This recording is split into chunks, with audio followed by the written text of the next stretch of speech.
शेतकऱ्यांना जीवे मारण्याच्या धमक्या दिल्या गेल्या। मग गुंड्यांचं छळ, धमक्या आणि मारहाणीचं सत्र सुरू झालं। महाराष्ट्रामध्ये शेतकऱ्यांना कागदोपत्री खूप मान दिला जातो। अन्नदाता किंवा बळीराजा अशी त्यांची वर्णनं होत असतात नेत्यांच्या भाषणांमधून किंवा वृत्तपत्रांच्या लेखांमधून। पण त्याला प्रत्यक्षात खरंच तेवढी किंमत दिली जाते का? त्याचा भीषण पद्धतीने छळ झाला किंवा त्याच्या व्यवसाय करण्याच्या संध्याच त्याच्या आधीच थकलेल्या, मेहनतीने घट्टे पडलेल्या हातांमधून ओरबाडून घेतल्या तर कोण त्याच्या मदतीला धावतं? मुंबई आणि ठाण्यात काही घटना घडल्या ज्याच्याने या गोष्टीचं सत्य डोळ्यासमोर येतं। या दोन शहरांच्या काही भागांमध्ये शेतकऱ्यांचे आठवडी बाजार बंद पाडण्यात आले। का?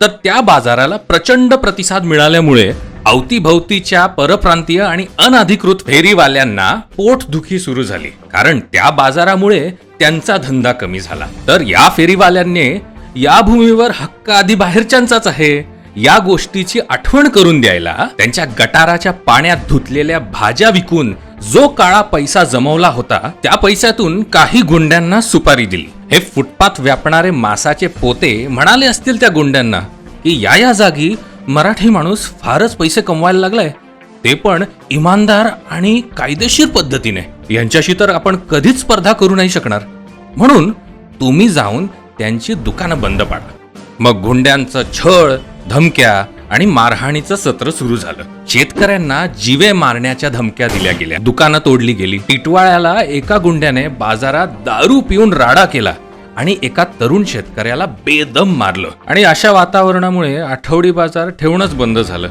लक्षात घ्या की पूर्ण प्रकरणामध्ये शेतकऱ्यांना पोलिसांची किंवा नेत्यांची मदत मिळाली नाही।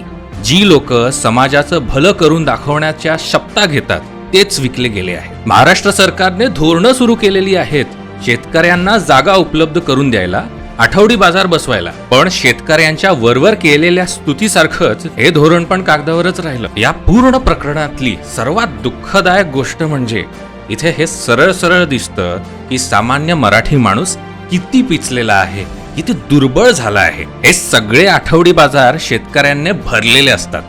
प्रत्येकाकडे भाज्या कापायला एक लांबट सुरा हाताशी असतोच, तरी त्यांच्यातल्या एकालाही वाटलं नाही की आपण आपल्या हक्कांसाठी लढायला हवं। 30-40 लोकांना घाबरवायला एकच दारू प्यायलेला गुंड पुरे होता? ही आपली अवस्था झाली? आपण तर महाराजांचे वंशज आहोत ना?